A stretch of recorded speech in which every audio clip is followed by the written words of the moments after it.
from the Oyster Cellar in sweltering downtown Seattle. It's the Dinner Net with Mark and Meg, the only podcast that comes with a heat advisory warning at 74 degrees. So much. It's like 82 right now. Our guest on this episode is Gray Kauffman, Coffee Education and Innovation Lead at Hitchcock Restaurant Group. Hi, Gray. Thanks for joining us. Thanks for having me. Easy, right? Because you just work across the hall, yeah? Just a little walk over. How's your week? Good. Trying not to sweat in the Seattle heat. Did it work?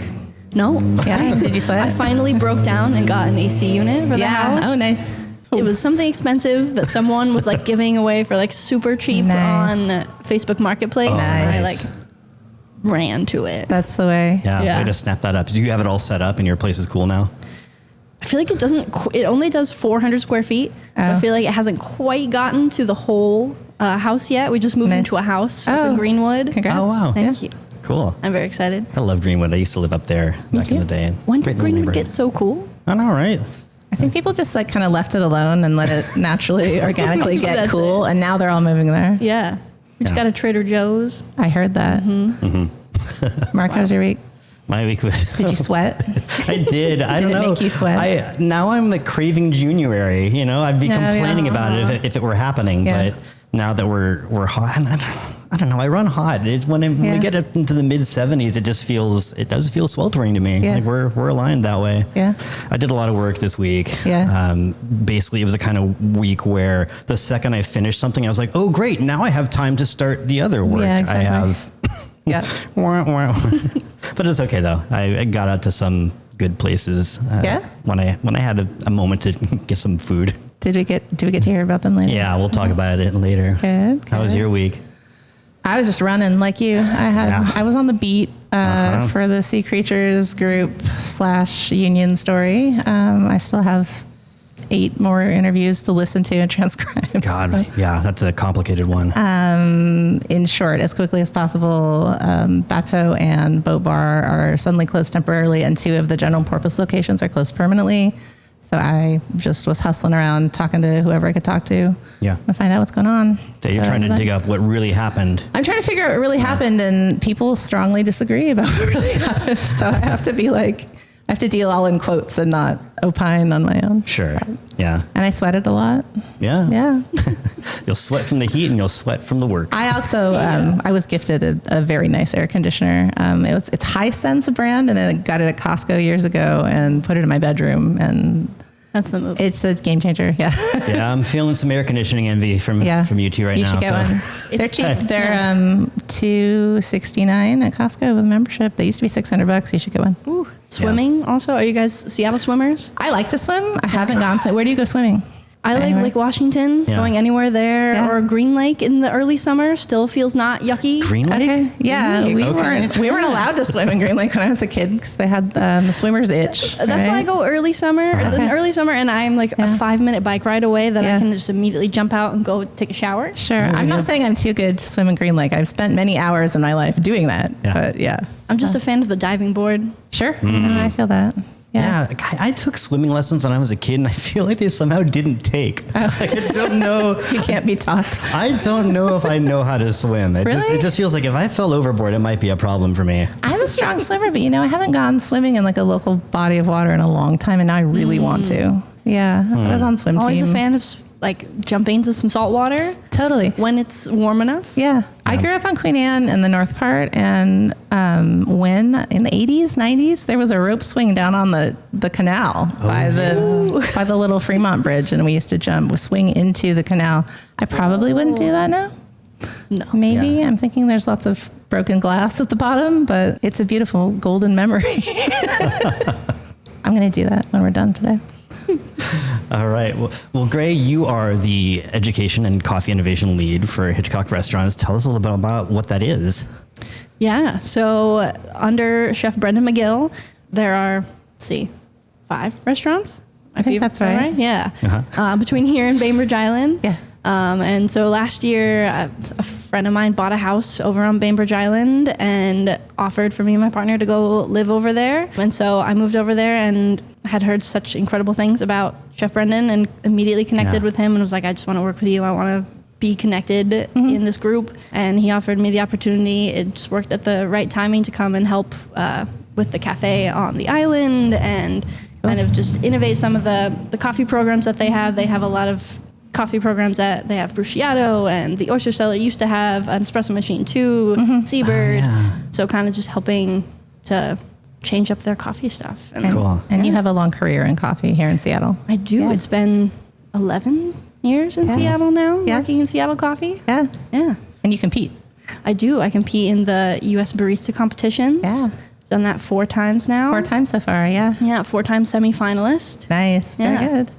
When was the most recent one? You were in Raleigh, North Carolina, pretty recently competing, yeah? Yeah, that was, late March? Yeah, for our nationals. Nice. Essentially, you go through 2 to 3 different levels of competition. There's like a preliminary competition, and then if you make it, anyone can compete in that, and then you go to the qualifiers where they will it down to the top, usually 24 competitors, and then you get to go to the nationals where they go from 18-6 down to the first. Did you make it to nationals this year? I did. You did? Great. Congratulations. Yeah. So where are the nationals going to be? So they were that was what Raleigh was. That was what it was. Yeah. Oh, okay. So So that you was did. where we crowned our 2025 U.S. Barista Champion. Got it. Who will go to World of Coffee, I believe, in Geneva at the end of the month to go. Dang. It's kind of like our Coffee Olympics. Amazing. Yeah, it really is. yeah. It's tiered in that way. That's wild. So how did you get from starting in coffee to being someone who competes in these heady competitions? Like, what was your first coffee job?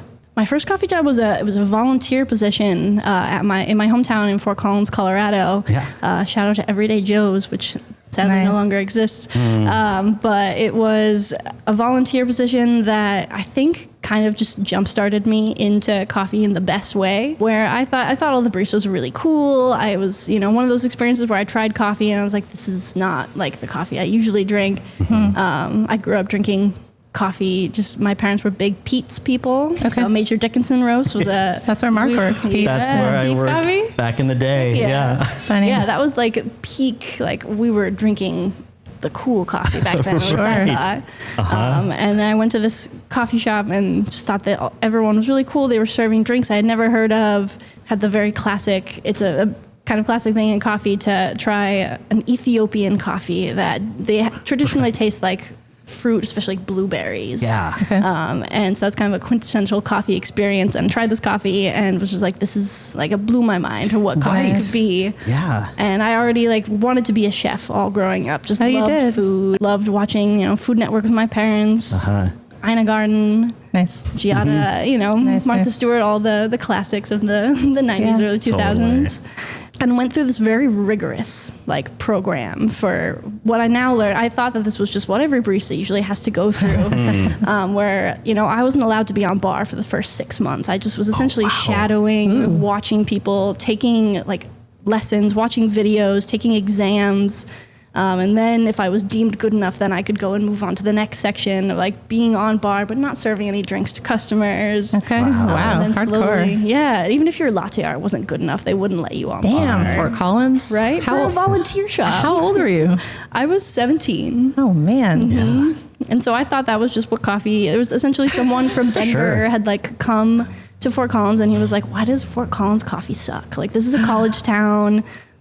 You guys should have better coffee than this. And so he was like, I'm going to make the training program that makes better baristas for Well, damn. Fort Collins. Wow. And yeah, he did it. And it was really great coffee. And I came to Seattle being like, okay, Now I'm ready, cool, now yeah. I'm ready. I'm going to the city of coffee. Yeah. Sure. Moved up here for college in 2014 and found a home at a little cafe on top of Queen Anne called El Diablo Coffee. Oh, yeah. Which was my fun. neighborhood haunt. I'm pretty sure I just hung out there drinking the $1 drip coffee for too long. That they were like, do you just want to be behind the bar?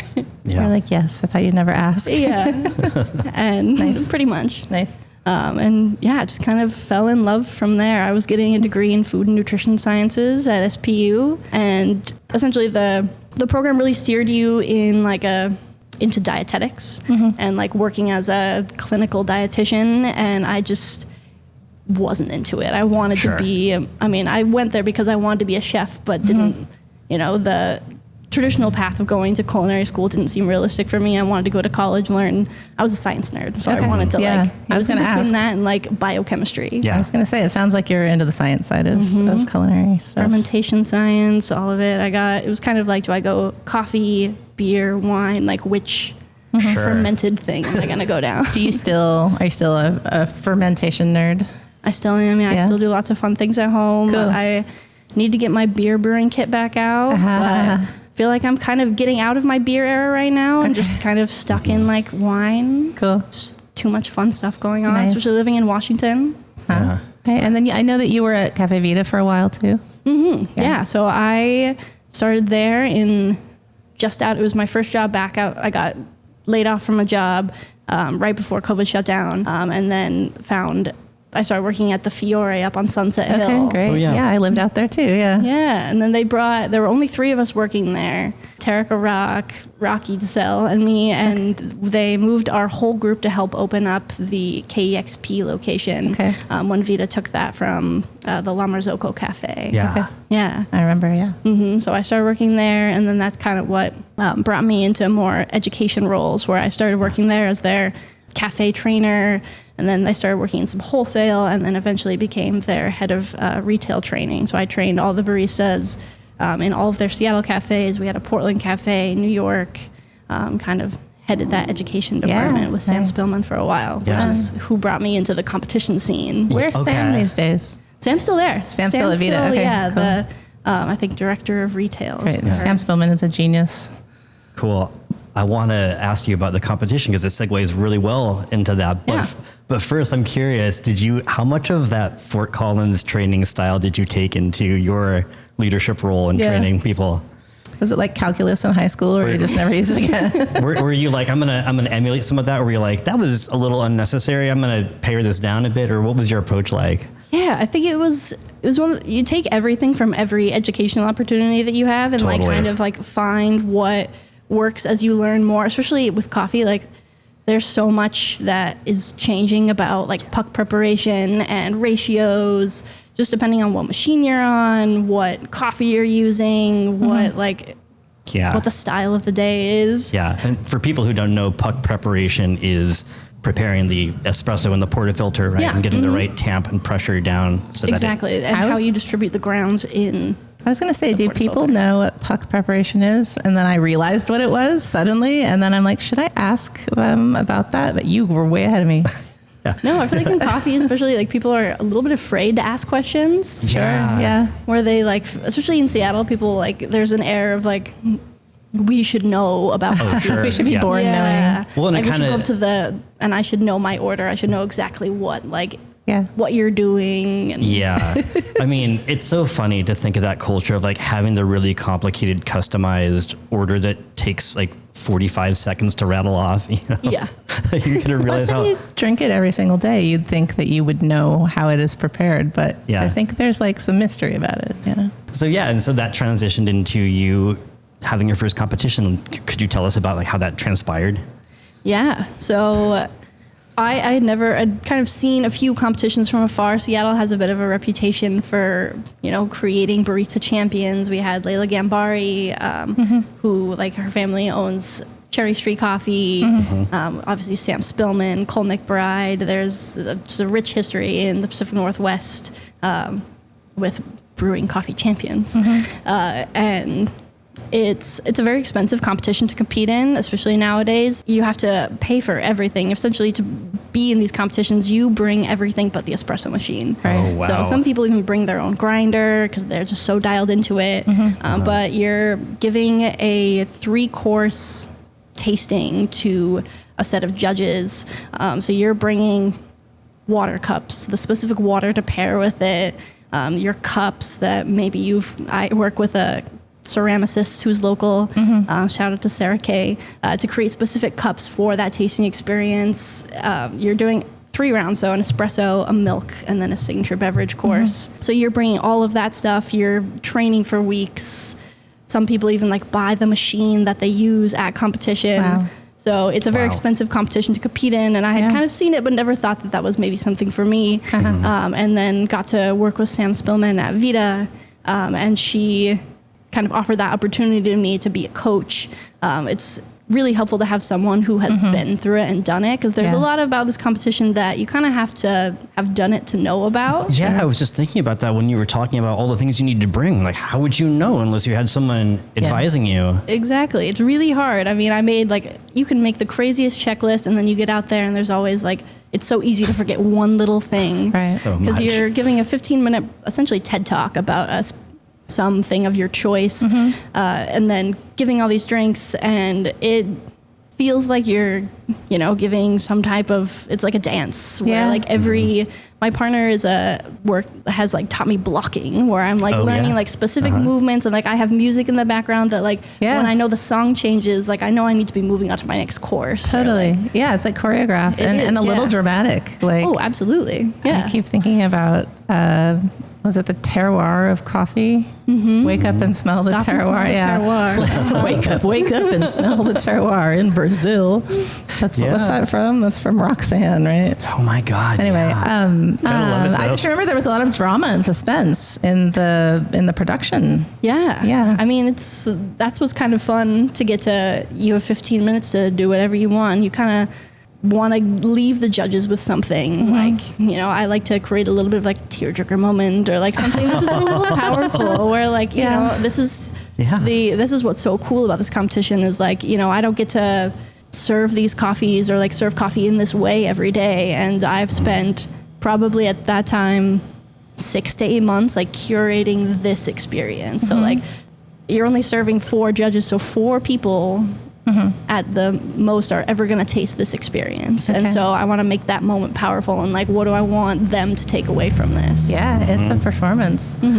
So you have to bring your own beans, obviously. How do you decide which beans you bring?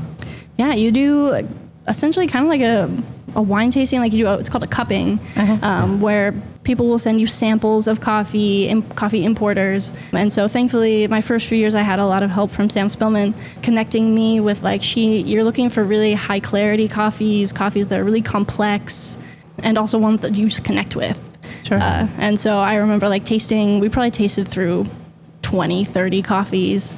And I went through, and there was just one that really stood out to me on the table, and I was this one is it. And it was from a producer named Frank Rivas Torres, who's down in the Nariño region of Colombia. And I tasted this coffee, and I was just this is one I want to share with people, and this is something that's really cool. And then you start you can go about it for so many ways, but for what helped me the most was picking this coffee and then being okay, how do I want to share this coffee, and how do I want to share Frank's story? And because that's such a big important part of it too. His story is part of the performance as well, right? So how did you tackle that? Well, I hopped on Zoom with him. Yeah. Nice. Yeah. Someone that he works with helped translate from Spanish. He doesn't know a lot of English. He was trying his best. I was trying my best with what broken Spanish I could do. Yeah. And we had our friend Elena helping to translate, and we all hopped on a call, and we talked about what he tastes in this coffee, what growing this coffee was what the processing method was so how we go from that coffee cherry into the bean, the green coffee that will come over and be roasted. Then from there, I kind of created a theme that came together through all that, and stop and smell the terroir was a big thing for me of just slowing down, creating intentionality in that moment, curating it with music and stuff to create that coffee experience. And it was a geisha varietal, so it's kind of a more rare varietal from Ethiopia, that these coffees generally taste like tea and really tropical fruits, delicate florals. Yeah, then I start kind of building. Milk for me is the hardest round in that one, because with these really delicate coffees, it's really hard to get milk to taste good with that. There's so much innovation that's happening in coffee and milk right now. And only in the last 2 years could you use an alternative milk, so not cow's milk. There was something called freeze distillation, which was really popular, which was what I used, where you essentially just throw a gallon of milk in the freezer and then let it melt off. So you're just taking all the water out. So you're just concentrating this milk. Okay. Interesting. You could concentrate it up to 50%.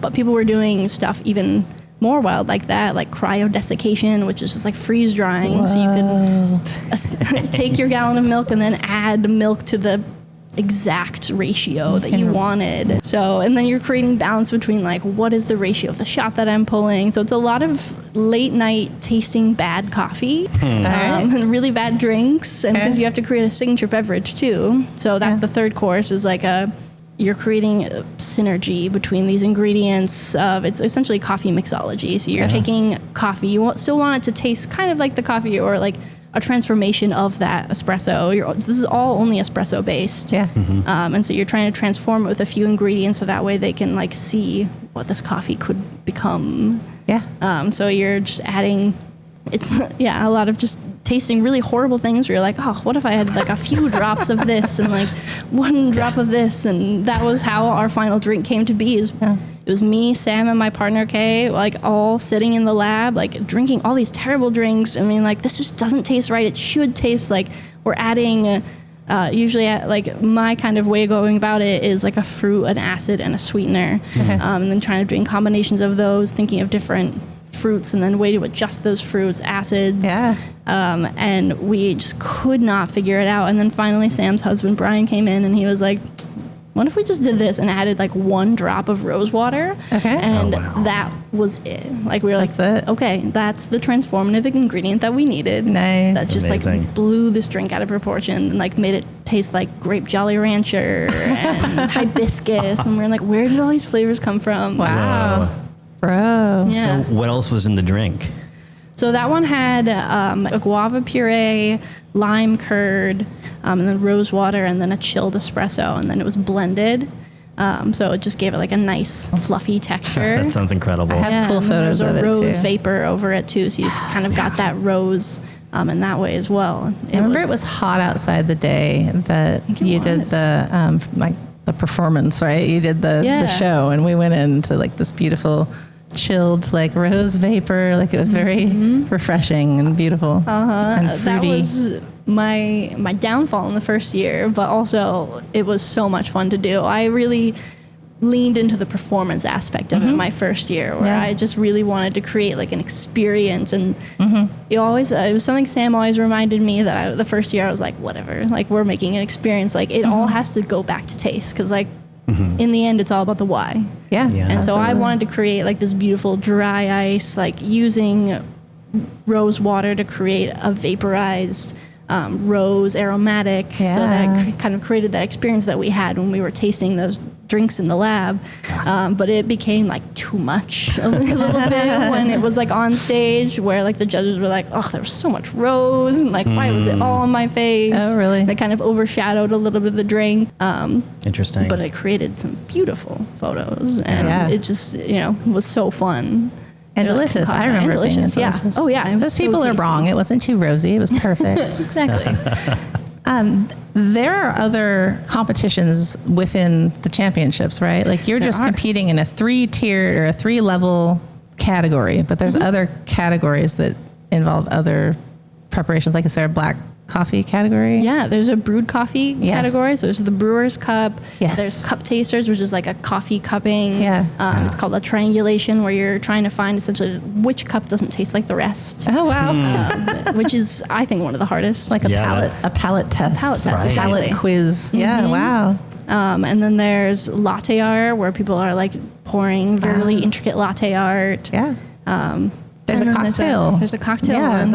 Coffee and good spirits. That's it. Coffee and good spirits. Maybe that's the name of the episode. It might be, Yeah, that one's really fun. That one's one that I think would be fun to compete in some year. Yeah, absolutely.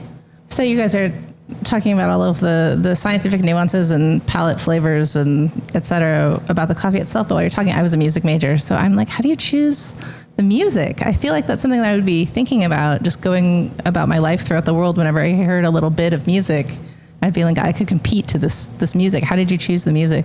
I mean, it's been different every year. The first year, again, I wanted to kind of create this experience, and my partner Kay is a musician, and really kind of helped dial in like songs that I like, while also like creating that experience of like using the music to help kind of draw that attention, to create like one of my favorite songs to help kind of, chill me out and make me feel a little more calm on stage.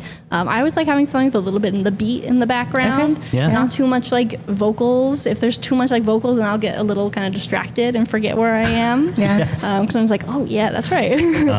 But what was really fun was my second year, my partner Kay actually got to kind of create that music. Yeah.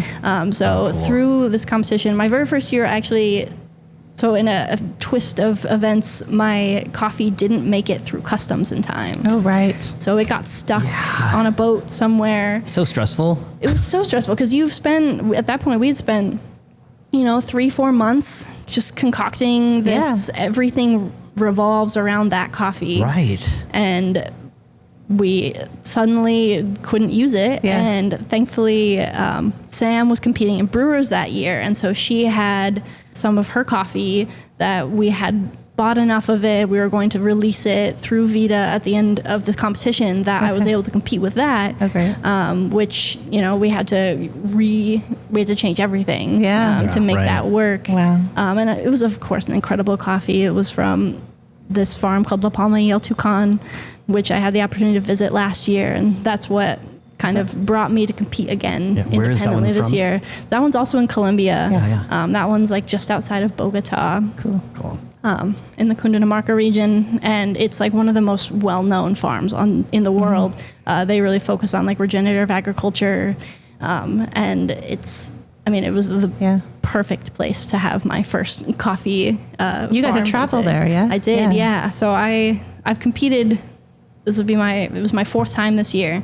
And I almost didn't compete again this year because I was going to have to compete independently. But then I got to go to Colombia and go to La Palma. And it was such a life-changing experience to get to, work with this thing for 10 plus years and then to finally see it growing in person. Yeah.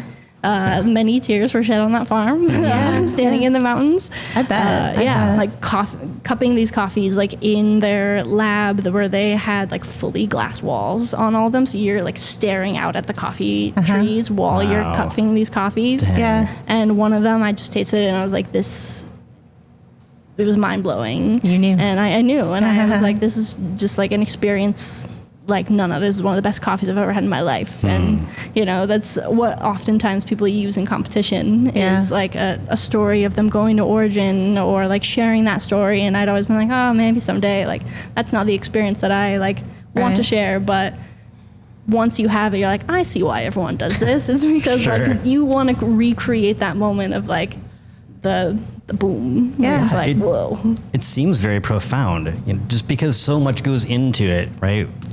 To see the plant in its form, and then all the transformation, all the people that are involved in harvesting and processing and then brewing, and there's just so much. Even botanically to see, I'm imagining looking at the plant and seeing different, it's called cascara is the fruit, like different stages of it, not even being ripened yet. Like, Exactly. as you said exactly what I was thinking too, like it goes through so many different stages of processing and transformation. To just see it as a plant in the ground would blow my mind, as you say. Yeah. And that's where, so that kind of like farm experience is what Kay and I got to use to help create the music for my second year competition. Was we had never been to a farm, but we were becoming like Instagram friends with Frank, the farmer. And so we asked him to send us sound samples from the farm. Oh, wow. So like the coffee being washed, the birds in the morning as he was like walking through the farm, the sound of the coffee depulping, so like getting kind of like squished out of the cherry. And so then we used all of those sounds, and Kay kind of created that into music. Like using that sound of the cherry depulping like as the beat in the background. Amazing. That's so cool. It was so fun. So Kay made the track that you performed to. Cool. Yeah, which was such a special experience. Is it available? Can we listen to it? Can we listen? It is, yeah. I mean, you can hear it in the background of my competition, but I'm sure we should post somewhere. it on Instagram. Yeah, it's somewhere out there. Yeah, it's somewhere. Kay, if you're listening, and I'm sure you are, we want to hear it. The championship stuff is kind of fun to talk about. Okay, it is very fun to talk about. Yeah, is there more you want to say about it? The competition is really just where you get to like I said, stuff that you don't get to do every day in your cafe, and like those experiences you have with customers, like.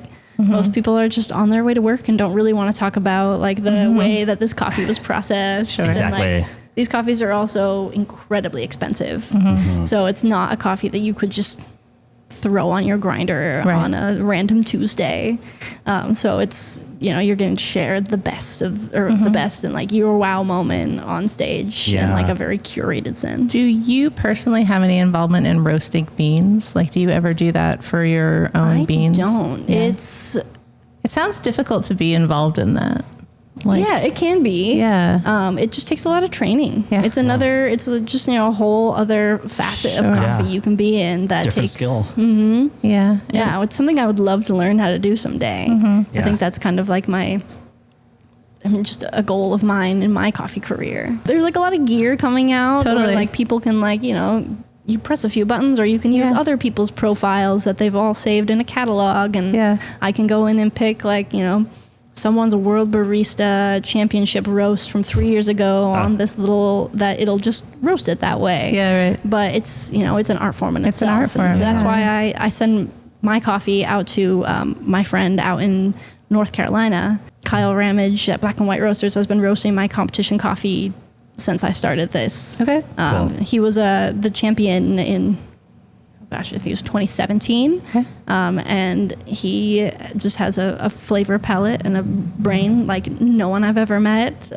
Cool. His coffee roaster really just does whatever they want to. And he has this wonderful project where they call it the future. And so he will take a blend of coffees, and they're usually like co-fermented coffees. So they're fermented with other fruits or spices or something, and he'll blend it with all these other coffees to create like an experience. There's one that I recently had that was supposed to taste like a pina colada. Wow. And it truly did, like there was like a rummy note to it, coconut cream, pineapple, and it was like, how can this all exist in like one shot of espresso? Wild. Yeah. Wow. I love the idea of a rummy espresso, especially. It's With pretty no rum. fun. Yeah. All right, well, shall we do the news? Let's do the news, but first. You know what that means. When we say we're doing the news, we mean we're going to try our little snacks first. So I was just like bumbling around Madison Valley last night. Mark and I went to a Washington wine event at Sorrel, and I had never been to Sorrel. So I thought I would show up early and just walk around that neighborhood and see what's there these days. And I found, first I found a sandwich board that said samosa chaat curry this way. And I didn't see, that. I had to see where it was. So I followed a wild goose and found a little, I guess it's a spice market bodega that also does hot food. Oh, that's cool. But it was mostly a spice market, mostly dry goods. Yeah. And they had chips, they had snacks, they had like flour and lentils and things like that. And they had samosas in a case. And you and I were just about to go eat, but I still got a samosa and a bunch of snacks. So these are called chekalu. I don't know what they are. They're chips, I think.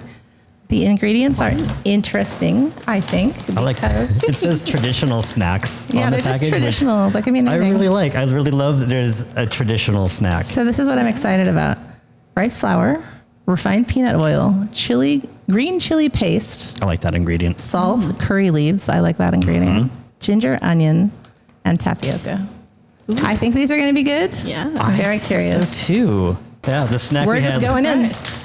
The snack we had last week had the most whack ingredients. Yeah, right. So This funny. is like a very heavy duty bag, but Yeah. But I often find myself artfully editing this part of The open. they smell kind of snacky. Okay, they smell them. Yeah. They smell okay. savory. You want to smell them first? I'm going to take one. Whoa, they're big. Okay. All right. They're like little tiny pitas. Yeah. They smell almost like those like sesame sticks. Yeah, yeah. Similar. They have little bits in them. Synchronize our bite. They don't taste like anything. I think you have to get the bits. I think they're for dipping. Maybe they taste like, oh shoot, what is the name of that very, very thin, crisp? Parati. Yes. Yeah, they're like thick parati. They're not bad, but I want to scoop up something with them, like raita or hummus or salsa. Yeah. Potato salad. That's what I want. Potato salad. American potato salad with dill in it. Oh. I want to. You're just going to fusion that, right? They're not bad. No, not bad. They're clearly to go with something else. I think that's true. Just some chutney would be. I also got Kurkura naughty tomato. Oh, yeah. Classic. And I asked the guy, I was like, are these good? Naughty tomato. And he said, very popular brand. And I said, but are they good? And he said, very famous brand, very popular. And I was like, that's not what I asked. So maybe he doesn't like that. So I think I might be disappointed by the naughty tomato. Yeah. But it is called naughty tomato. So I'm very curious if anyone out there has any insight about why whatever it's called translates to naughty tomato. like they don't tell you what it's been translated to. Yeah. Marketed by PepsiCo India Holdings. Made in Haryana, India. Okay. It's a nice little like back end spice on the chips. It's nice. Oh, you're right. I'm getting a little bit of like later in the day green chili paste, right? Yeah. Like it does show up. No, you're right. It's a little lazy. Yeah. Okay, let's try the naughty tomato. Lazy chilies and naughty tomatoes. Ooh, this smells good. Yeah? It smells like the Walker's Crisps cocktail sauce. All right. Yeah, have you ever had those? They're British. Are we going to do an ingredient read on this one? Oh. First, I mean, we can do. I'm sure there's a million ingredients. Anytime you have tomato involved, it's just always like a ton of ingredients. Cereal products, rice meal, cornmeal, etc. Vegetable oil, seasoning, sugar, salt, spices, and condiments. That's it? Edible starch, tomato powder, maltodextrin, natural and nature identical flavoring substances. Nature identical. Because I bet That's this like is turn like of phrase. Yeah, sounds British. I think they're spelling flavoring with a U. So Okay. sunflower oil, graham meal. All right. They don't tell you a lot about the flavoring other than tomato. Yeah, that's pretty Salt vague. substitute as well, potassium chloride. Little Mrs. Dash in there. Yeah, really. They have sort of like a Bugles texture to them. Or a Cheetos texture. Oh, yeah. Help yourself. All right. All right, I'm going to put this. Oh, these are very flavorful. Oh, they really? I like how they look. Yeah. Naughty tomato. I'm a fan. Yeah, they do. They They kind of taste like salsa. They look so much like Cheetos. Wow. All right. I like them. They're mostly rice flour, I though. don't know why I'm so amazed at a Cheeto These have appearance, like a but vinegariness to them that I like, too. Salad. They taste like salad. Yes. Salad dressing. I Yes. like the naughty tomato. Yeah. Very popular, very famous brand. Very popular. It has almost a quality of if a tamarind chutney was made with tomato instead. Yeah, there's tamarind in there. Yeah, you're right. Yeah. Tamarind ketchup. Yeah. Yeah. All right. Rate the naughty tomato. Naughty tomato. Letter grade. Say A minus. Yeah, I like A minus. Yeah. What do you think, Ray? A minus feels right. Okay. Yeah. And how about the Chuckaloo? It needs something. Like, suppose it had a nice, lovely dip. The grade is incomplete. It's an incomplete grade. That's true.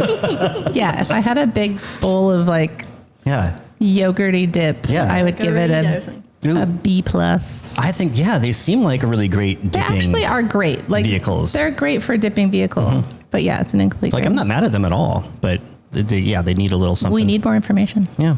Incomplete. Okay. That's the snack news. all right. Now here's the real news. Now the real news. God, there's so much stuff. I know. First of all, we've got Canlis hired a new executive chef, and that is Seattle native and 9-year Canlis veteran James Huffman. Kind of a fake out. I mean- get why they said they were hiring around the world anyone who wants to be the Canlis chef, and then they hired their own employee. Yeah. That happens a lot. I know why people do it. That's how internal hiring works, right? Yeah, You have to, I get like, it. say that you're. You have to advertise and be like, psych. Yeah. Well, I mean, to be fair, they have hired from around They have. the country like It's previously. true. Yeah. And this is actually the first time they've hired someone who was born in Seattle, which Cool. is kind of That's interesting. a big deal. Yeah. I think that, both you and I, we were talking about this in a previous episode. I think both of our hopes were that they would hire someone who had maybe a different identity other than male. Yep. But the staff seems to be really excited about this hire.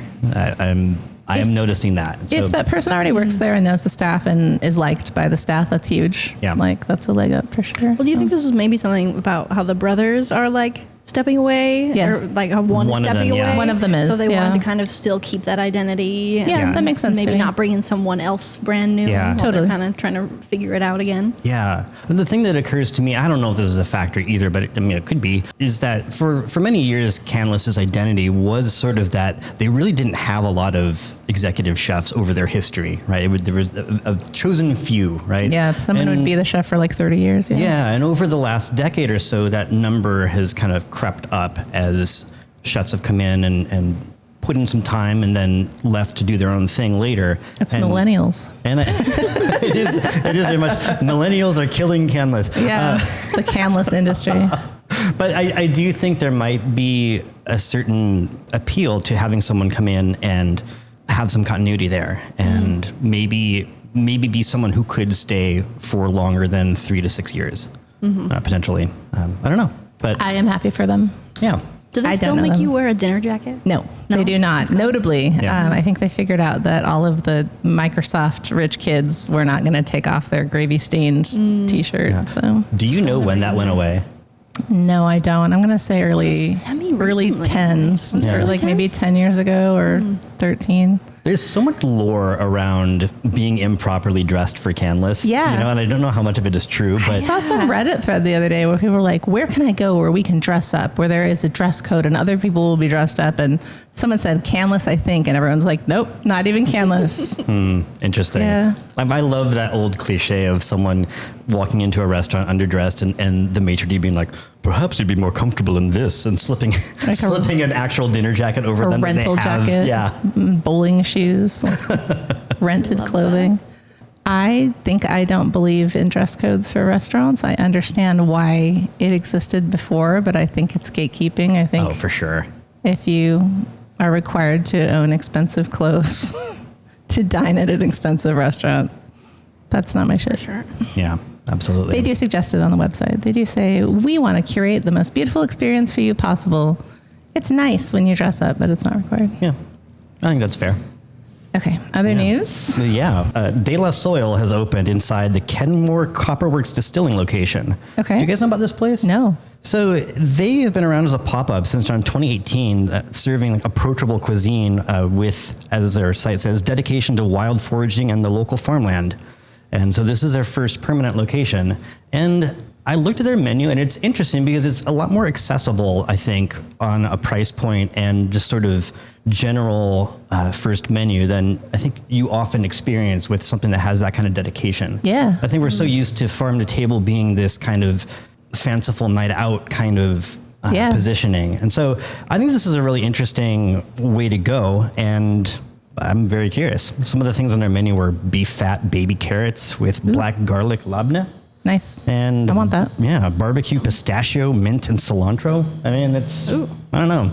Barbecued pistachios? Yeah, Okay. yeah. Sure. Yeah. I want them. So it's inside Copperworks Distilling. Is there like a bar inside there too? Can you Yeah, go it's- and drink?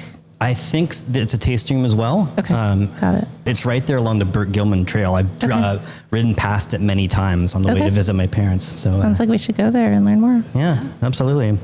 Lenox has its first year anniversary. Yeah, congratulations. I love Lenox so goddamn much. Me too. What a place. If you haven't been there yet, you got to go. I mean, it's just such beautiful food. Yeah. I always struggle on how to describe it because it's Afro-Caribbean Yeah. via New York City. Yeah. So he calls it New Yorican. Yeah. I've heard that's the old term for like the 1960s culture. Yeah. But I think that's correct. Yeah, I think that's a good way to describe it. Yeah, I like that. And Yeah. I mean, there's just such gorgeous dishes. I mean, we had halibut there that was just so Oh, man, that halibut was impeccably so good. spiced and just perfectly cooked and tender and unbelievable. Of course, the lechon The is... lechon is so famous Yeah. with the pigeon peas and the cocoa greens. And Gray, have you been to Lenox? I haven't. Where is this? It's right up the street in Belltown, First and Vine, I think. First and Wall. First and Wall-ish. Like, yeah. It's across from the Crocodile. Yeah. Oh, okay. Yeah. I used to Yeah. live right there. Beautiful restaurant. There's cocktail bar. It's leafy and a little tropical and classic. Yeah. And Johnny Reyes is so fucking cool and creative. It looks like they'll be hosting a pig roast to celebrate their anniversary on. Right. Aren't they doing that with Here Today? Yeah, they are. Yeah, they're partnering with Here Today. With when is that? What day? That one is on June 14th. That's the same day as the Sensafina event with Stoneburner. Okay. So if tickets from that have sold out, and this is a great direction to go instead. Is the Sensafine event at Stoneburner? Or is it at Sensafine? It's at Sensafine. Okay. Yeah. I'm like, that's not too far apart, Belltown and Inner Bay, right? True, it's not. Maybe you could hit them both. Maybe you could, because it starts at 4 and it goes to 9:30 p.m. I want to go to a pig roast. I know, right? I'm going to do every single thing that day. Seriously. All right. We've got Ananas Pizza has opened for lunch starting June 4th, which is in the past now. So you can get sandwiches from 11 a.m. to 2 p.m. in addition to slices, salads, and wings.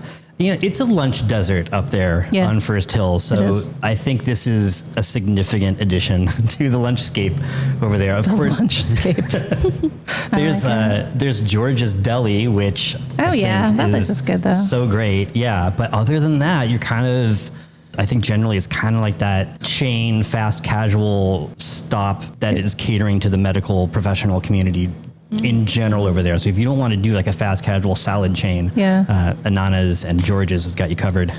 So this isn't news per se, it's just sort of a controversy, but Russell Flint, who owns Rain Shadow Meats in Melrose Market, has been posting reels on Instagram about these ads that have gone up covering the whole front windows of, like the part of Melrose Market where there's Cafe Suliman and Sankaku and Rain Shadow Meats. Yeah. They've covered up the whole window, floor to ceiling, with these giant ads for Egg Slut, which I hate that I had to say out loud. It's a Los Angeles chain. Can we just stop for a moment and talk about why is there a trend of misogynist sounding breakfast places? Like, I don't know. There's Biscuit Bitch, there's Egg Slut, what's next? Bacon Whore? Like, I don't like, it's bad. I don't like it. Breakfast sexy again. Well, maybe. But also it's very diplomatic. Loose in morals, judgmental in morals. So there's these big yellow vinyl coverings on the windows. And so Russell has been making these reels saying he's losing, I think he said 25% of his income so far, and it's only been a few days, and he's not happy about it. Yeah. And I believe that Melrose Market's take is like they're staying. So I don't know how to feel about this. Like, I don't know a lot of details about it, but I can imagine, like, if you own a mall, which is a little mini mall, I don't know if a mall is the right word for it, but like a food court, let's say, and you want people to go inside of it, you may want to use the windows that you have where they can look through the window and see that there's food in there. Unless you know it's there too. Like, it's something you could easily walk by already without the coverings. Are the owners banking on the fact that foot traffic is mostly people who know that it's in there? I don't know. They must be. Or I also wonder if it was a little bit less clear what the advertisement was going to be. Maybe. Because Melrose Market has been paid by Egg Slut to... Right. God, I hate saying it. I hate it. I heard myself say it and I just had like full body shiver. Like, no. ES. Yeah, ES. The yellow place. The yellow place. They've been paid to have these advertisements up for its coming soonness. But the problem is that if you look on the outside, it really does kind of give this impression that the whole building is being taken over by ES. Yes. And it's a yellow place takeover. Yeah. So I think that he's got a case here. I mean, in terms of, he's got a point. I think overarchingly we should just say, like, go to Rain Shadow Meats. Absolutely. And Suli and Sankaku and go spend money in there. Mm-hmm. But also, like, maybe share his reels wherein he's expressing frustration with what's going on. I think it's not cool. Yeah. And tacky also. I think so. This is why I'm always anti out of town chains coming here, and this is fucking why. Yeah. Because this is how they behave when they come here. They just throw their weight around, and who cares about anyone else? We're here now. Our dumb, corny chain is now here, and sound like Emmett Watson. Well, no Californians allowed. I mean, in this case, I'll cop to that. Sure. He didn't talk about chains as much as like human beings, so you have more of a platform than Emmett Watson. Yeah. Well, also, he's dead and you're not, so you have more of a platform for that reason. He's dead and I'm not. Gray, do you know who Emmett Watson is? The name sounds familiar. Emmett Watson was a journalist at the Seattle Times. Was it the PI or the Times? I think it was both, actually. Yeah, in his long-time career. journalist who was just an old crank who would just be like, you know what I don't like? I'll tell you. And there's a place in Pike Place called Emmett Watson's Oyster Bar. Yeah. And he was just like kind of an old barfly and like didn't take any guff. Yeah. And wrote a couple books about Seattle culture and lesser Seattle, he called it, because he didn't like the term greater Seattle because he wanted Seattle to stay small. Wait, is he who's the Oyster Bar is named after? Yeah. Yes. It was his oyster bar, and then he sold it to his friend or something. Yeah, like yeah. that. Okay. I mean, complicated figure, because on one hand he's a flag bearer of Seattle culture, but on the other hand you could argue he's the patron saint of NIMBYism. Yeah, for you know, sure. in a way too. He didn't want anyone to move here. Yeah, I tend to. What do you think the percentage breakdown is, Meg, of like NIMBYism versus cultural flag bearer? Like, just to your perception. I think Emmett Watson had a point, and I think that the phenomenon was new to him in the 70s. Yeah. I think it was more reasonable to expect Seattle to stay the same when he was bitching about it. Yeah. And I think now we're all born into it, you know, like it's happening. There's nothing you can do. Yeah. Like he was just an old man who wanted to complain. And so he did. And that's what they do. Like that was his job. Yeah. And he got paid to do it. They ordered that from him and he delivered it. So like, I don't know. I was born in 1980 and I am already very familiar with people moving here. Like that's what's happening. And that's what humans do. They move around. It's true. That's, the story of human existence, right? Yeah. I mean, we all descend from Africa. We migrate. It is a complicated duality to hold, because I very much feel interested in Seattle remaining weird, right, in a way. Yeah.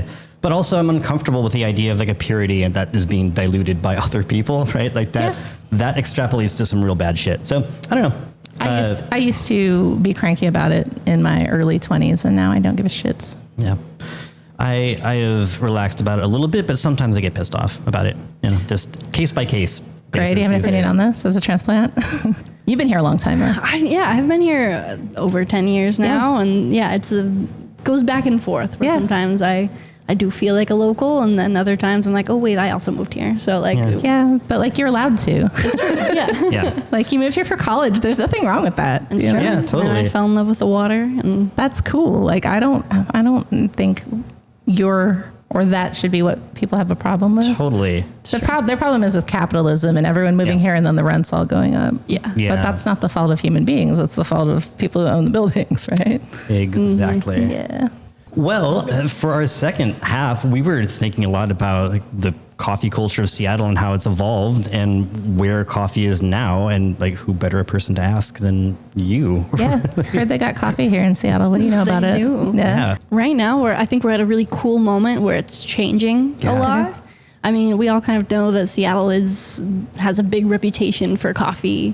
And when I moved here from Colorado, I was so excited because I thought there was going to be so much cool stuff happening in coffee, and I was a little disappointed there wasn't. Oh, really? Yeah, I wondered about your first impression when you came here, especially after such an intensive training, right? Yeah, Colorado is definitely like a younger coffee culture. I mean, stuff here was starting in the 70s and the 90s with Starbucks and Vivace and very Italian influenced coffee culture. Yeah. And like kind of what we would think mostly as like second wave. Okay. There's waves like feminism. Yeah, there are. There's like feminism, like music. There's pay gap coffee, Cool. They're very like loose waves when it comes to coffee. Everyone kind of has a different idea of what these waves are, what wave we're in.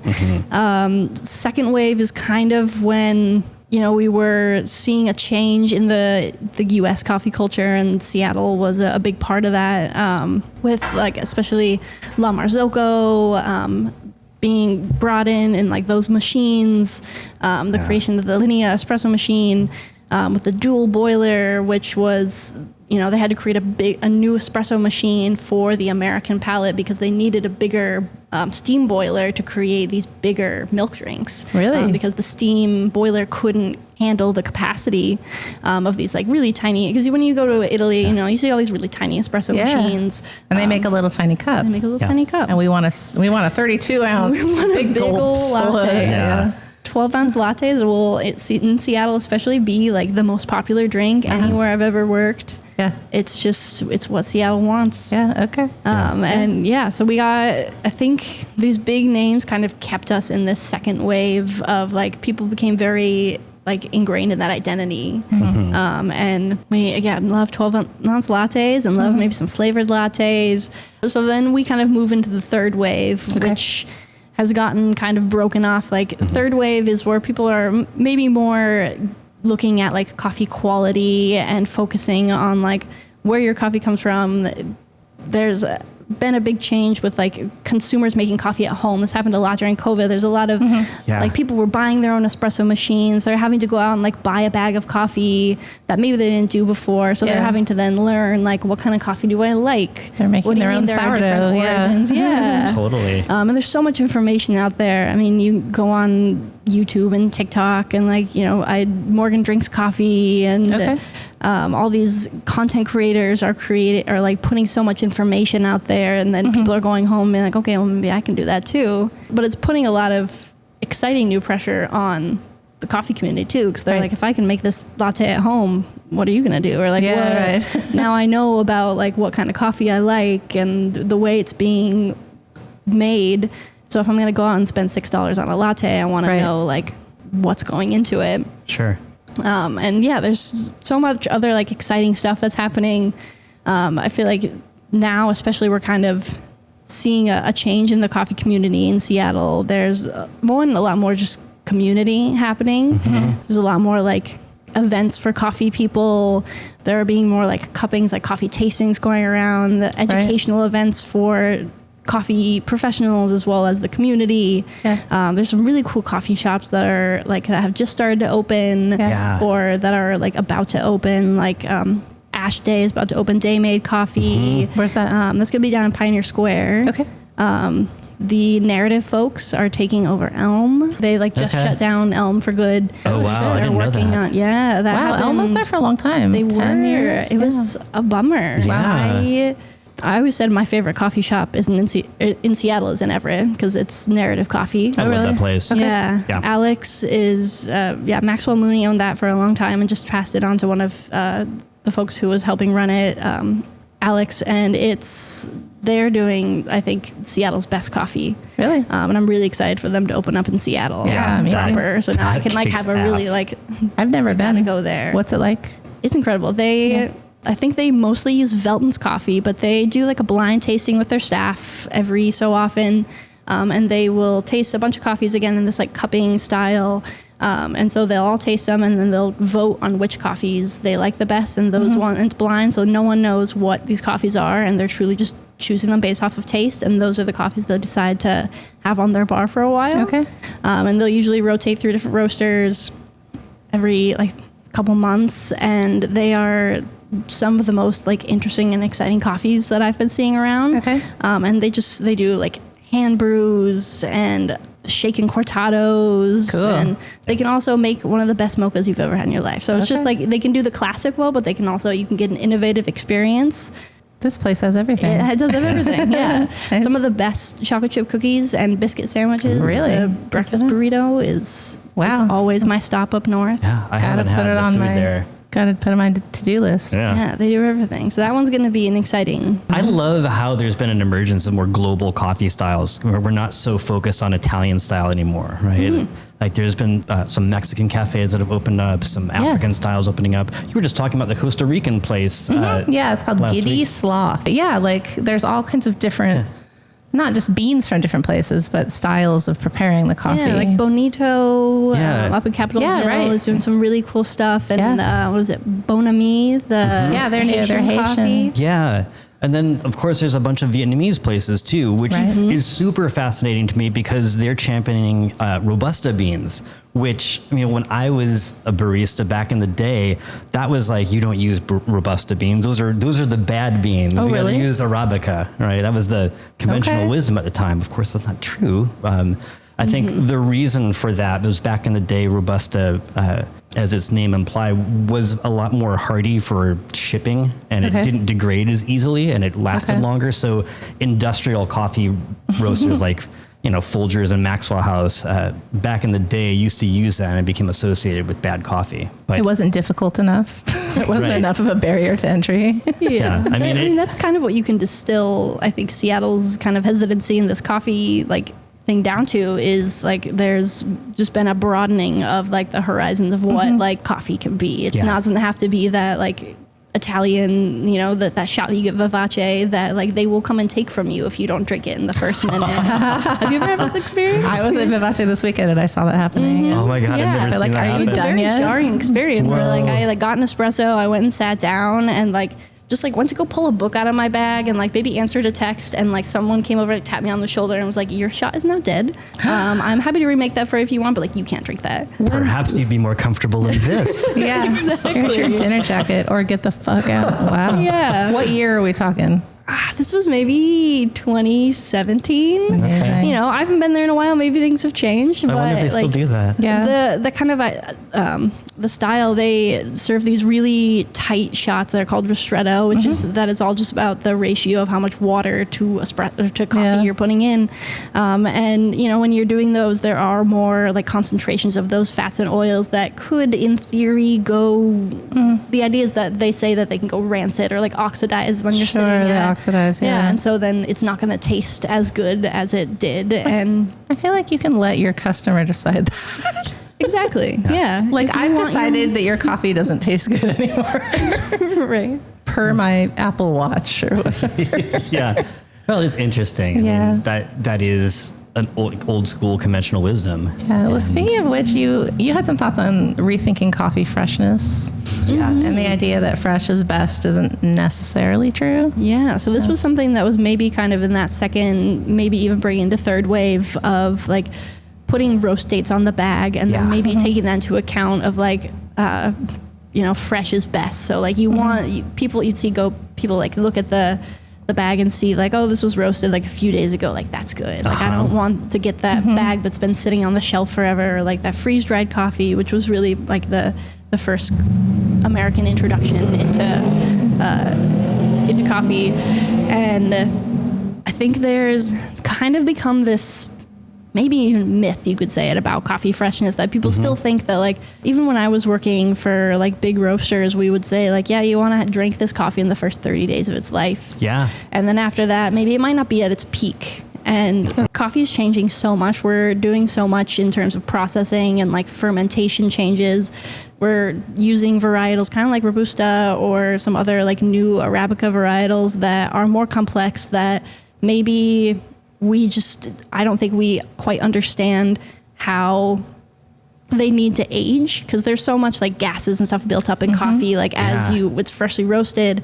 And sometimes it's roasted in a certain way that I'm brewing it in a certain way that in a month or two it might not taste its best on espresso. But I mean, I think that's one of the big things that competition taught me, is that some of my competition coffees, I've really loved them. I've been happy with them, but then I've gone back months later, because in competition you're really trying to find what is they call it the God shot, this perfect expression of this coffee that showcases its best qualities and its best flavor.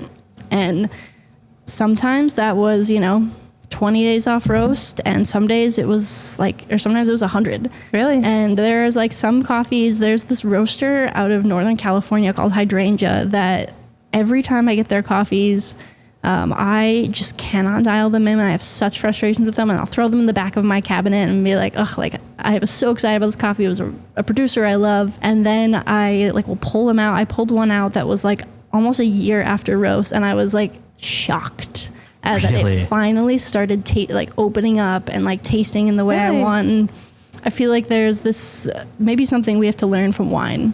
Sure. Where there's a flavor wheel that the Specialty Coffee Association has created for these are all the flavors of coffee, maybe not all of them, but these are a lot of the flavors you'll experience in coffee. And I think there's just a world of other things that we haven't quite explored. You wouldn't want a Beaujolais Nouveau to taste the same as a 30-year-old a Cabernet Sauvignon. And maybe the way that we talk about young coffees and the way we talk about fresh coffee should be different than we talk about Yeah. Like maybe we need a new flavor wheel or a new way to talk about these kind of coffees and how they can change. Is it like cheese? Does it ferment? Like, and get a bloom on it and things like, do those terms apply to? Those terms kind of apply more in what happens at origin. So like how it's, because when we like here in the States receive that coffee, it has to be dropped down. There has to be less than 10% of moisture left.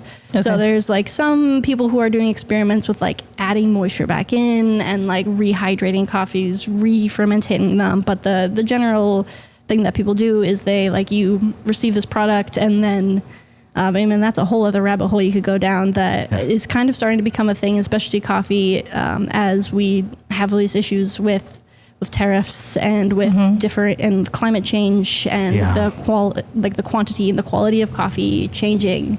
I think Brazil is going to have like almost half of its coffee be lost to climate change issues this year. Oh wow! Oh, boy, that's depressing. Yeah, just from droughts, and they had big rains.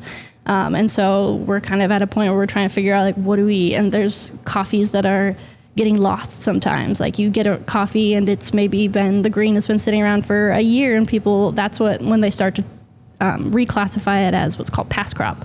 Okay. And it's often sold for a lot less. It's maybe kind of seemed as like lesser than, but maybe there's a lot of people who are trying to maybe freeze green coffee to preserve it in that way. Right. It's a project I've been really interested in. There's a roaster out in Boston called George Howell, and he has been working with the Green Giant, where he sublets a freezer space from them, where he has essentially a coffee mausoleum of sorts of green coffee, where he's been freezing these coffees for up to 10 years, and he's been finding that maybe even in some cases the coffee quality can improve with it being frozen and like Green Giant is in the frozen vegetable company in Minnesota or whatever. I was trying to parse whether or not you were using a euphemism for Starbucks or oh no. The Green Giant. That's true, the green stuff.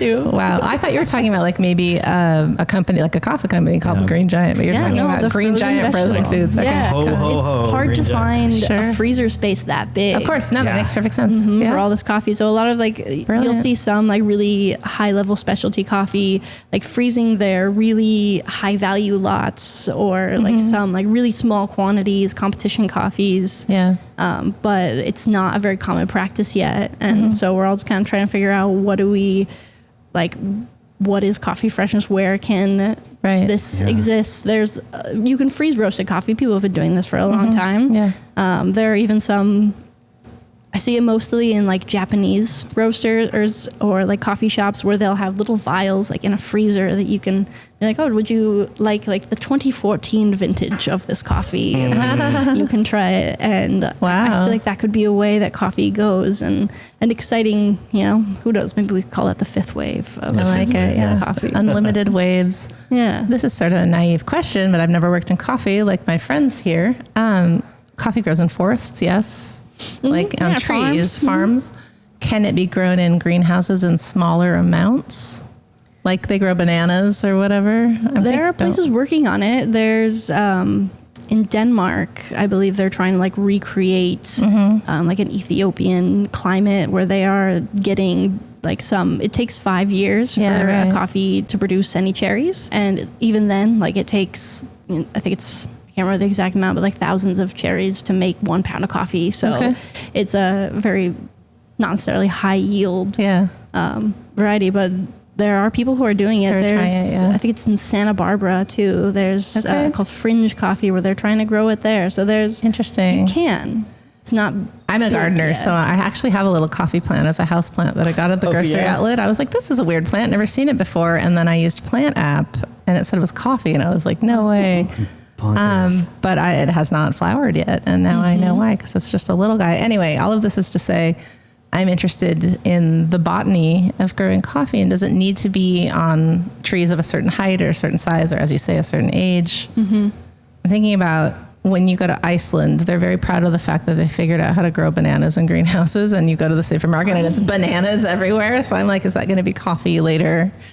It could definitely in 5 or 10 years from now. Yeah, as the climate is changing and it's becoming more and more difficult to grow coffee, like Yeah, hothouse tomatoes. I don't know. And, coffee. you know, tomatoes obviously don't taste as good when they're grown in a hothouse, but they exist. Sure. You can make them.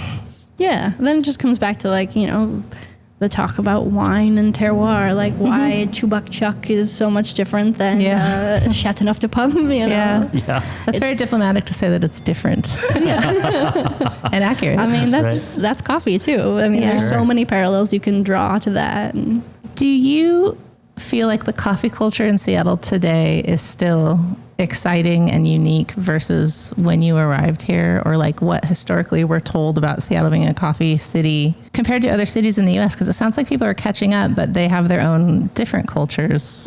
I'm excited for Seattle's coffee culture. I think there was like a stagnant time where like I was not excited about it. And maybe it was one of those things where I'd been in it so long that like I knew, you know, I knew if I went to a certain cafe and a certain barista was working, I didn't like the style of coffee they were doing. And it's easy to get jaded in those things and be like, oh, like I don't really like to go to these places. And there's no good coffee in Seattle. But, you know, there's going to be people doing exciting things. And I think there's a lot that is happening that makes me excited for it. Like the opening, there's a lot of people who have worked in Seattle coffee for a long time that are opening up their own projects, a lot of pop-ups that make me excited for what the coffee culture can be. There's kind of a lot more community events happening that make me excited for like that other people are excited and that there's like a desire to reunify. Yeah, or just like make it exciting again and make it fun and less mean. Yeah. Right. Less egg slutty, like Oh God. less, like more friendlier, right? Yeah, friendlier, exciting, innovative. Sure, you're so positive. I'm like less shitty, full of garbage, and you're like, let's unite them. Yeah. No, exactly. There's like people are.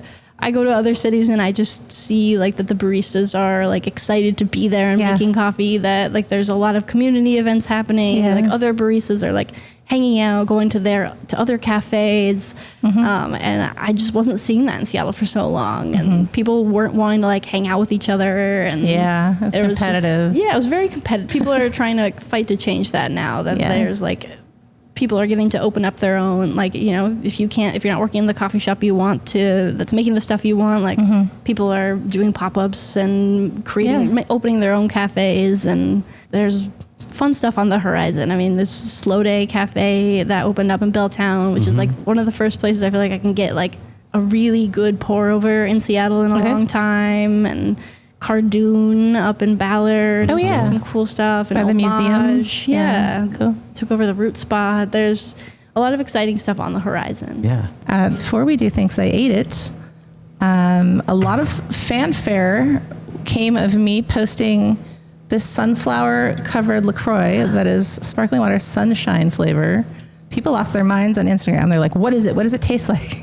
I mean, that's like a Gatorade approach at that point, right? Like, Mountain Chill. Sure, like it could be anything. I wondered if it were sunflower seed flavored. This is at the Safeway. Interesting. And I think I got 10 or 12 different messages. They're like, what is it? What is it? But I thought I would save it. I have a theory. We tried it. I like it. Steven does not agree with my theory. I'm going to make you guys taste it and then tell me what you taste. I feel like I always notice something weird on the can when you bring a drink. Yeah. And what I'm noticing now is it says innocent with an exclamation point. It has always said that, and it's always really? weirded me out. Yeah. It means it doesn't have sugar, which is a sort of creepy way. It's not. It's guilt-free. Naughty. Like this. It's a guilt-free water. Guilt-free. All right. I like it. I'm going to let you guys tell me what you think. Okay. And tell me what you taste. Yeah. Okay. Smelling a little sweet tart. Yeah, a little bit. Tastes kind of sweet tart too. Yeah. Like it has that like powdery candy. Sure. Yeah. Like aftertaste. I taste citrus for sure. I taste pamplemousse, grapefruit. I taste a little bit of coconut. It's weird, right? I get the coconut. Like suntan lotion. Yeah, it's got a little artificial citrus in it. Or orange concentrate or something like that. There's pineapple. Like fake pineapple. Yeah. Like Jolly Rancher style pineapple. Synthetic juice. It is a coconut and a pineapple. So it's kind of pina colada. Pog flavored. But there's something else in there too. Okay, my theory is that it's Sunny Delight, and that's why they called it Sunshine. Sunny D. It's fake I think citrus. it's giving Sunny D. That's what I got from it. Did Sunny Delight have coconut in it? No, I don't it's just think like so. It orange just tastes juice, like essentially, right? an orange drink, right? Oh, I got it. It's like Light. orange Juliet. Like it's a fake citrus flavor. And that's Yeah. why they had to call it Sunshine. That's what I think they're getting at with this Sunshine business. But it has Got that like it. creamy, coconutty, kind of like the coconut LaCroix. Because That's like Sunny weirdly Delight had a creamy. creaminess to it too. I don't think it had coconut in it. It just had sort of like a whipped quality, right? Yeah, that's from the beef tallow. Anyway, Sunny Beef. Sunny Beef, light. I think it's good. I'm going to buy it again. But it is weird. I don't think I like the pineapple element of it. Oh, really? No, I it like that. Yeah. I did. And I like it because I had those pineapple spindrifts in my house, which have real pineapple in them. Those were great. Yeah. Some. I would totally make a cocktail out of this too. Yeah. Yeah, for sure. Oh yeah, that'd be good. Yeah. Someone left a peach flavored Polar can on the coal box of my apartment building last night, and that was how I learned that peach Polar exists, which I'm very. I didn't intrigued know by. that either. But I really want Spindrift to make a peach flavor. Like, that Ooh, would, yeah. that would kick so much ass. All right. Well, should we Well, that's talk thanks about I ate it. Yeah. Gray, where did you go to eat in the past week or so? Ooh, does it have to be Seattle? No. It also doesn't have to be the last week. It can just be recently. Or like, where do you like to go when you go out to eat? Anything. I mean, have you been to Chelsea Farms down in Olympia? I haven't. Cool. I don't know where that is. Their clam chowder has become my new favorite clam chowder. Is it a restaurant? It is, yeah. They're an oyster farm that also has a restaurant. Oh, that sounds rad. Down in Olympia, and it's like always my stop when I go down south now. I usually stop at the Olympia Coffee there and then go to Chelsea Farms. Okay. And their clam chowder, it's like, the whole clam on the shell, Oh, nice. gravy style, herbs, white wine. It's so good. That sounds fantastic. Yeah. That reminds me, I need to go to Olympia. It's been a minute. Yeah, it's been a minute for me too, for sure. Any other spots lately that you like? The cow soy spot on 65th. Oh, my yeah. God. So good. Oh my gosh.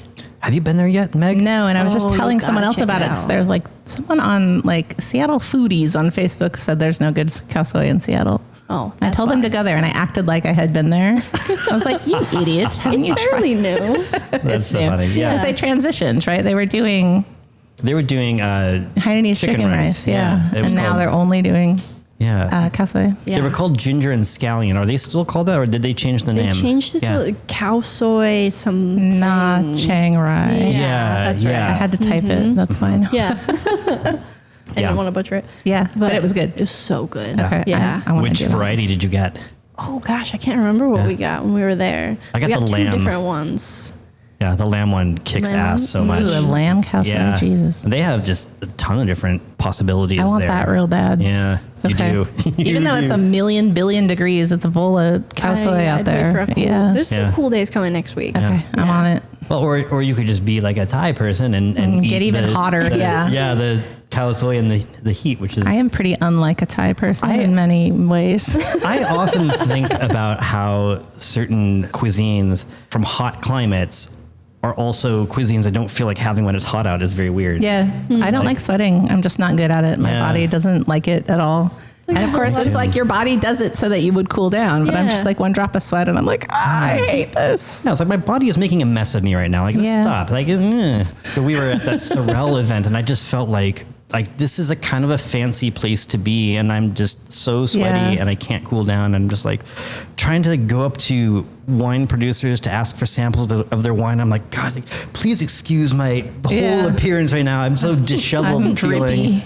Yeah. Did you guys have any good wines there? Oh, absolutely. Well, should we? Are you done with saying where you ate? Yeah, sure. Okay. I knew that DVM wine was there. Yeah. Did you get to try Yeah. them? Mark, where'd you eat this week? What wines did you drink? Yeah. Well, shoot, I forgot to write down the wines. So we liked DVM out of Walla Walla, who we chatted with Keith a little Yeah. bit. Mm-hmm. And he does really like all natural, very low processed wines. Like he's foot stomping them. It's so cool. Yeah. Yeah. And like natural carbonation. Yeah, carbonic, happening too. yeah. Yeah. Cool. I met him. I went out to Sleight of Hand. Okay. During the production wine production time in this fall and met him. He's the head winemaker there. Yeah. And he was like, do you want to hear about my secret project? And we're like, of course we do. Yeah. And he was like, come to this little barn with me where like they have an area of like little barns out in kind of near the airport in Walla Walla where they like people do like small production wine. And he's out there and his wines were so good. You know, so good I became a member. I'm not a wine member anywhere. Oh, really? But I was like, I need to have your wines more. I took a chance on him because I was writing that wine novice Walla Walla guide for Eater in the fall. And I needed something that was in, there's like a little airport village of wine cellars. And it's like they all went to Home Depot and bought a big shed, like a tough shed. And they put a little winery tasting room bottle shop in them. And there's, I don't know, 20 or 30 of them. And it's when you're on your way out, you're flying out, you can go get bottles and just, you know, check them. So I hadn't had a chance to go there. And I asked a few people what's good in the little airport wine village. And everybody said Devium. So I just said it was good based on what my friends said. I don't normally do that when I recommend a place, but it sounded so brilliant, right? So then we finally got to try it at Sorel the other day. Yeah, we were really impressed. Yeah. So now I'm going to buy some bottles. Yeah. That carbonic Pinot Noir was bonkers amazing. Yeah. So I was right, but I did write a check my ass may not have been able to cash, but I asked some smart people. Yeah. There was another carbonic wine that he was doing tastings of, and I can't remember the second one, which was also really good, but it was the Pinot that really sent me, surprisingly enough. Yeah. Where else did you eat? What about you? It's your turn. Oh, okay. All right. I went to Jude's Old Town in Rainier Beach. Oh, nice. So this is a place we've been talking about forever as like wanting to try. Yeah. It's incredible. They do really high level Cajun food and Creole food. Ooh. So I wanted to try as many things as I could. So I went with 3 sides. That's what I ordered. Smart. I went with a cup of gumbo, red beans and rice and grits, and they all hit. They all just bullseye. And then my friends and I shared fried Brussels sprouts with Caesar dressing and Parmesan, which is a killer combination. Yeah, Caesar dressing. That's a great idea for a fried Brussels sprout. Funnily enough, the first time I encountered that idea was at Breads and Circuses. They used to do Brussels sprouts Caesar there. Oh, sounds good though. So it reminded me of that. And the thing that they do that I really, really love is they have a drink on their menu called a Mutual Aid. Okay. And it's a rotating cocktail that they donate 75% of the proceeds from to Long Haul Mutual Aid Kitchen. And this is an organization that provides food to unhoused folks in encampments in the south end of Seattle. Okay. And that's awesome. This time the drink was with vodka, orange syrup, cardamom bitters, lemon, and sparkling water. Sounds very refreshing. It does. And it doesn't sound exactly special on paper, but the combination was incredible. It was very complex and drier than I think it sounds. Mm-hmm. It wasn't like a big, puckery, tart kind of club drink. It was really nuanced. Okay. Anyways, that kicked a lot of ass. Sounds like it. Jude's Old Town. I am now willing to take the hour bus ride just by myself. I want to go. Yeah, we should go. We got to do it. Let's all go. I also went to the Shambles. I'm still working on the update for Eater Seattle's seafood map. Okay. And they had posted on Instagram that they have a strong seafood game. And I thought, this is just kind of the thing that I'm looking for is a surprising seafood contender. Yeah, because they were a butcher shop originally. Yeah, and they still are. Yeah. And the thing is I went there and they only had 2 seafood items on the menu. One of them was a crudo and the other was the thing I got. So it is still very much a steakhouse, and I don't think it would be accurate to call it, you should go here for seafood. But the dish I got was a rockfish risotto, and it was killer. Oh, nice. It was rockfish, huh? Yeah. Is rockfish local? I always think of it as like... Yeah, it's local. Yeah. We see it on menus here a lot. It's gotten more popular. Mm-hmm. Yeah, I've accidentally caught them when I'm trying to catch crabs. Really? Yeah. Sometimes they'll like swim to my crab cage. Okay. Yeah. You're like, what's up, man? Get out of here. Right. Easy to catch. I didn't know what they were, and I was like, okay, I don't want. They want the crab that's back, in the and everyone on the pier is like, no. Oh my god. Yeah. So their rockfish was really generously spiced in sort of a Creole spice profile. And then they served it with asparagus, and the risotto had a chili oil drizzle. It was bomb. Killer. I want it. Real delicious. I want everything that you've said. Yeah. Great. And I also got the fish sandwich at Lenox, speaking of rockfish. Hell yeah. I mean, I've talked about it before, so I'm not going to spend too much time on it, but just like people don't sleep on the lunch at Lenox on Saturday and Sunday. That menu is so killer. It's so good.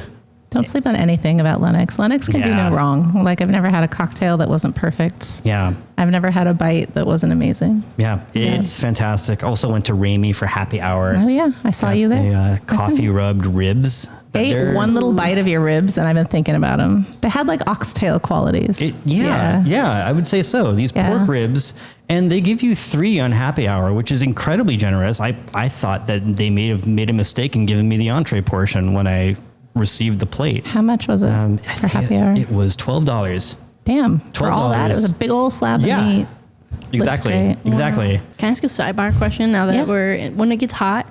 Speaking of fish sandwiches, I want a really good fish taco. Yeah. Where do you guys get your favorite fish taco? Because Boy, that's a good question. Hate to say, like, Taco Time Northwest makes one of the best fish tacos. I did not think you were going to say that. Yeah, me too. I hate to say it, I've tried so many other places in Seattle, and I'm like, what? But they're like Alaskan cod, like a fish taco, like with like they have a great slaw on top because I want like a nice like well cooked fish, good tortillas, and then like a good slaw on top, nicely dressed. Like I don't know, where do you guys go for fish tacos? I don't know. I don't know the answer. Yeah. I'm not. That's not to say there isn't any to find a at good all. fish taco. Yeah. That's a good question. Yes. Like, who's doing like ensenada style type tacos? Right, like I want a really good flour tortilla involved in the equation, right? Sometimes you get a fish taco and it's like that really thick kind of like just store Mission brand factory tortilla. Yeah. It's just gummy and you're just, this is a bummer. Falling apart. Yeah, I want there to be some lard in there, you know, I want there to, like ideally, right, or at least a good fat content.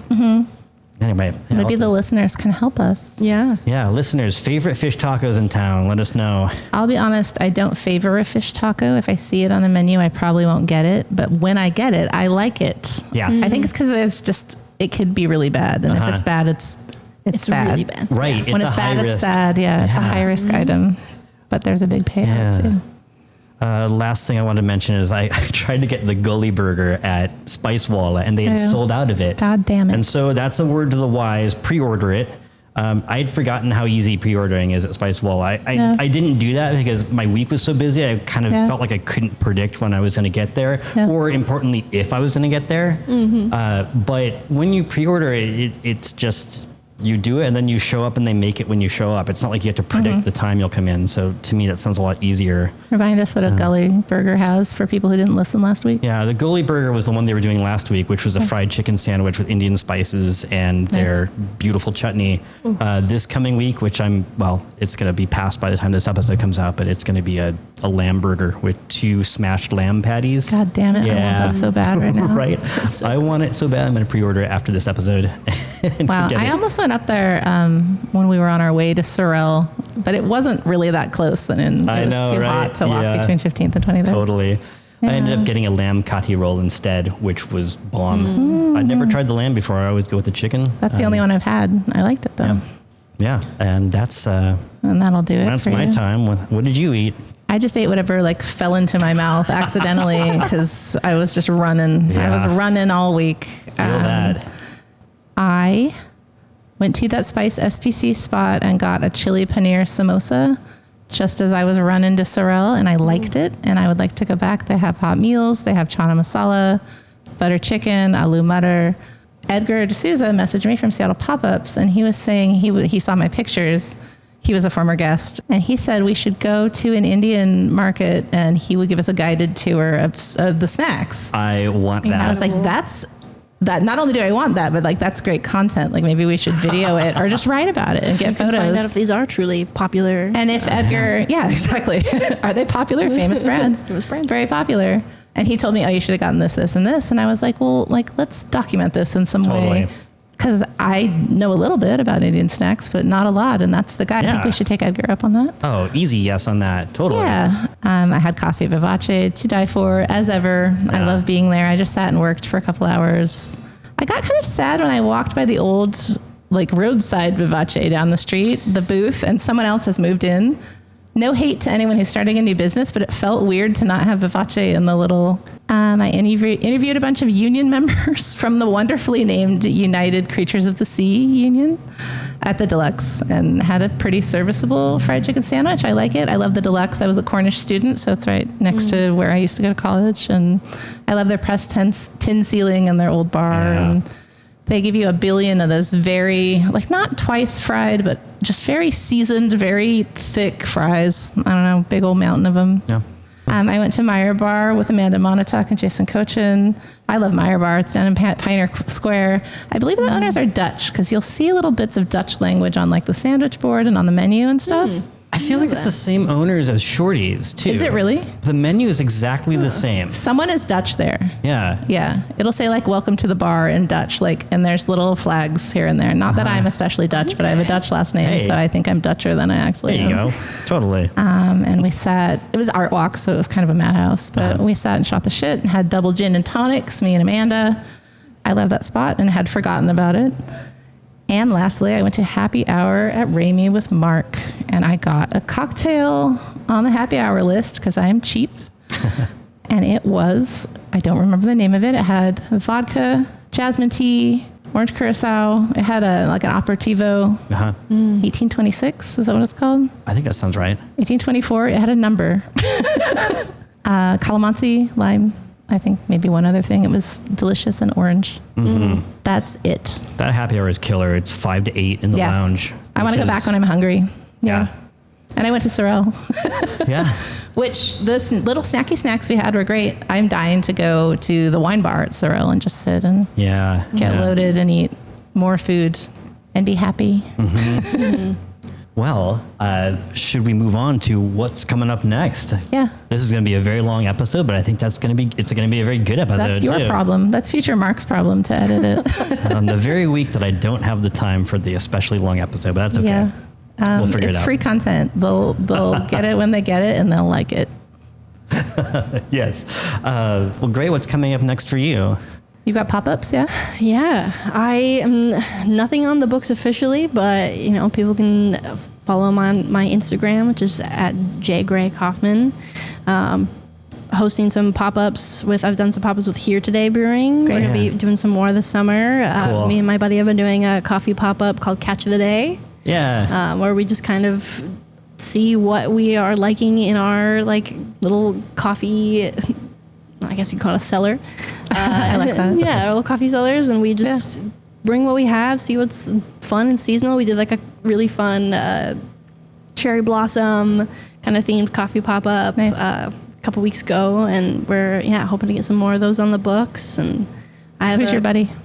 Sam Bradshaw. Yeah, he works at the at Pike Place Market with the foundation, and so has some really cool access to some just stuff that the farmers are doing. And awesome. So we're getting some fresh produce and cool. Rad. Yeah. Do you have a date for that on the calendar? Not officially yet. Okay. We'll hopefully soon. We'll follow you and then we'll know. Yeah. Cool. Anything else? Events? Nothing big on the Thoughts? summer. Things? Is just I want to be outside in the water, camping, Yeah. making a lot of. I'm glad you reminded me about outside. swimming. We can go swimming in most of these bodies of water, not all of them. Yeah, I mean, we got the lake, we got the Puget Sound is finally, once it's hot enough, you can get in. We've I got was just all up kinds in, of... go ahead. near like Salmon Lasac, up in the river. Okay. So many good, great swimming spots up there. Yeah. I'll find a remedial swimming class for adults and take it. Kiddie pool. They have lifeguards at a lot of the local ones now. Well, Seattle has something like You're nice and safe. 80 public beaches, but they're all in like dead-end residential areas where you wouldn't want to go charging into this little cul-de-sac, but then there's a tiny little pathway to a public beach. Totally. Yeah, I should make a map. Mark, what do you got coming up?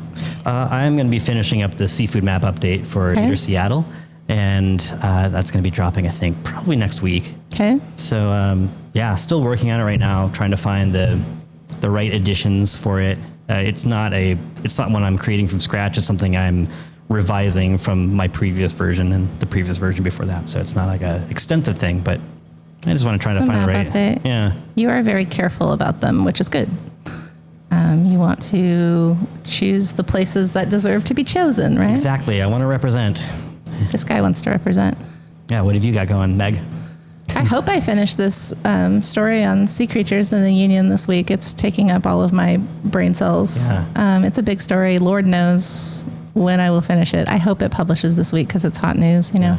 Did you finish that cider map update? I did, and I turned it in, but I haven't looked at Harry's edits yet. Okay. And I owe him photos. Okay, So I got to okay. pull all the photos. That's been your white whale finishing that. Yeah, and it's done. So Yeah. I did it. I just need to, and people are like, is it up? When's it happening? So Yeah. I will do that today. I'll send him the photos today. I swear to God. That's what I'll do.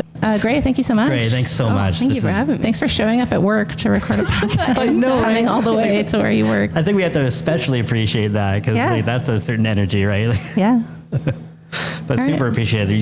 You have so much coffee knowledge, and it's been really fascinating to get to pick your brain. Yeah. Mark, who do we have next week? Next week we have Jaimin Westling? Yes, At from Amino? Amino. I hope I'm saying that right.